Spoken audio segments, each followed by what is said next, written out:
Alors déjà, c'est une question qui m'intéresse beaucoup parce que j'ai par principe une logique que l'innovation, si elle n'a pas de valeur pour le client et dans son expérience, ça n'a pas d'intérêt. C'est bien pour réfléchir, pour penser le futur, mais ça n'a pas de valeur court terme. Et nous, on cherche toujours à travailler des innovations qui vont réellement répondre à un besoin et à une amélioration de l'expérience client. Donc, entre guillemets, le thème est parfait. Et d'où dans notre verticale qui est autour de l'amélioration de la maison, qu'on appelle souvent bricolage pour le simplifier, mais qui en fait est beaucoup plus large que ça, le sujet de l'expérience client, il est très complexe parce que c'est probablement le seul secteur qui a cette dichotomie entre des achats simples, transactionnels, et des achats liés au projet, beaucoup plus engageants, beaucoup plus long terme, et qui vont pas évidemment se refaire, comme on dit vulgairement, tous les 4 matins. Et donc l'idée, c'est de trouver des innovations qui permettent, d'améliorer l'expérience client sur des projets, mais également de simplifier la vie des clients dans tous leurs changements du quotidien, qu'ils soient voulus, subis, pérennes ou pas. Voilà. Donc sur l'innovation, nous on travaille beaucoup d'abord sur ce qu'on appelle le haut de funnel, la réflexion en amont, l'inspiration, pour mettre en valeur nos produits, nos solutions, et de faire comprendre aux gens en quoi ces innovations vont réellement améliorer leur quotidien, et en particulier quand leur quotidien est en train de changer.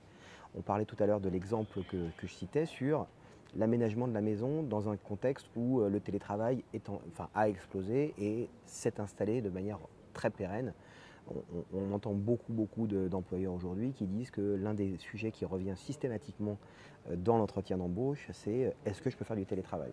Donc c'est quelque chose maintenant qui est systématique dans les techs ou pas dans les techs. Donc quand on a cette tendance-là, ça veut dire que de facto, l'habitat va évoluer de manière significative parce qu'on va y passer encore plus de temps que ce qu'on y passe d'habitude. Ça a toujours été une valeur refuge, mais là, ça l'est encore plus.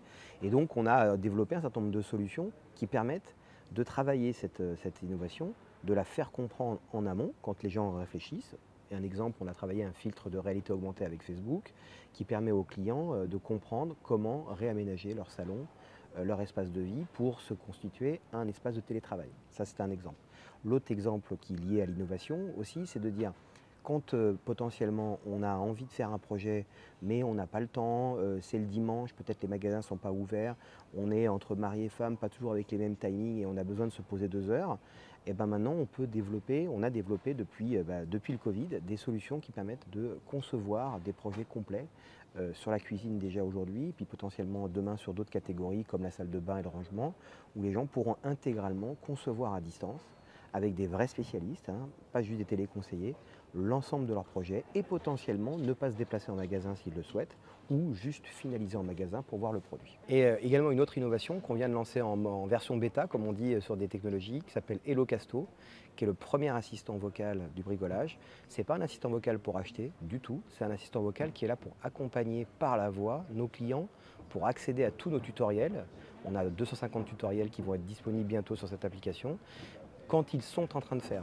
Donc je suis en train de repeindre les murs, j'ai les mains pleines de peinture et d'outils, je pose mon téléphone, ma tablette, et je peux interagir avec les tutoriels pour revoir une séquence, passer à la séquence d'après, et le faire en configuration réelle d'action.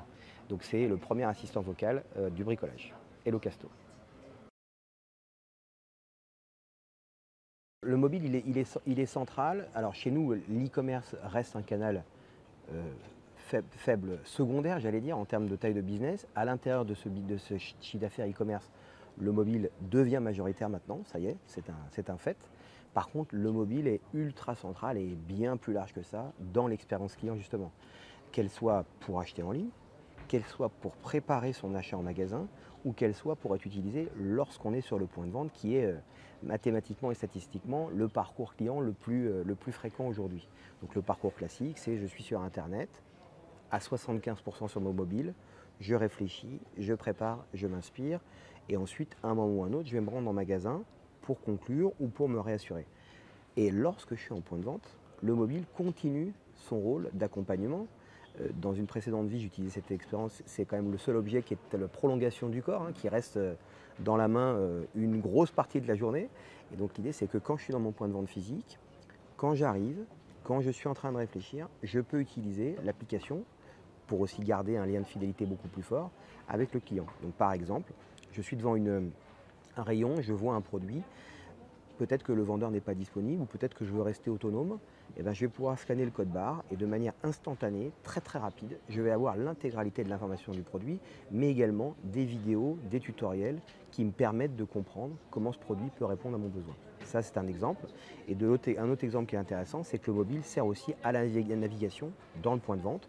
On a des points de vente, même si on travaille beaucoup les points de vente de proximité, qui restent majoritairement des grands points de vente en termes de surface. Et donc le client parfois ne sait pas se retrouver, ne sait pas se guider. Et on va utiliser l'application mobile pour se retrouver, pour trouver le produit et pour se guider à l'intérieur du magasin, comme on le fait sur Google Maps aujourd'hui dans la rue. Donc aujourd'hui, il y a un indicateur dans le groupe qui est le NPS. C'est un indicateur qu'on suit de manière hebdomadaire et mensuelle à tous les niveaux de l'entreprise, qu'on soit en magasin, qu'on soit dans le management en général et qu'on soit dans les fonctions support.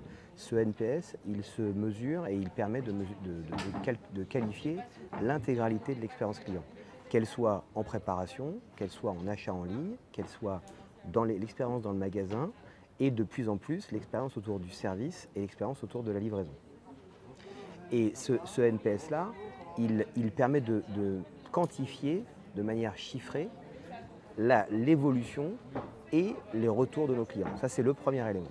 Et le deuxième, on a de plus en plus de travaux et de retours que l'on fait avec nos clients pour essayer de comprendre leurs attentes et nos pistes d'amélioration.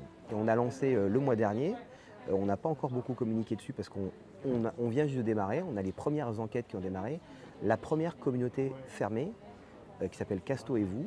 On a 3000 membres ambassadeurs qui ont accepté, qui ont décidé de participer et qui vont co-construire avec nous des services ou des produits et aussi nous faire des retours sur des choses qu'on développe et comment on pourrait améliorer leur expérience client de tous les jours. Donc on est vraiment dans la co-construction et au bout du compte, on se dit que si ces gens-là qui sont très engagés nous font des retours, c'est qu'il y a évidemment une volumétrie beaucoup plus forte de clients qui vont avoir la même typologie de besoins.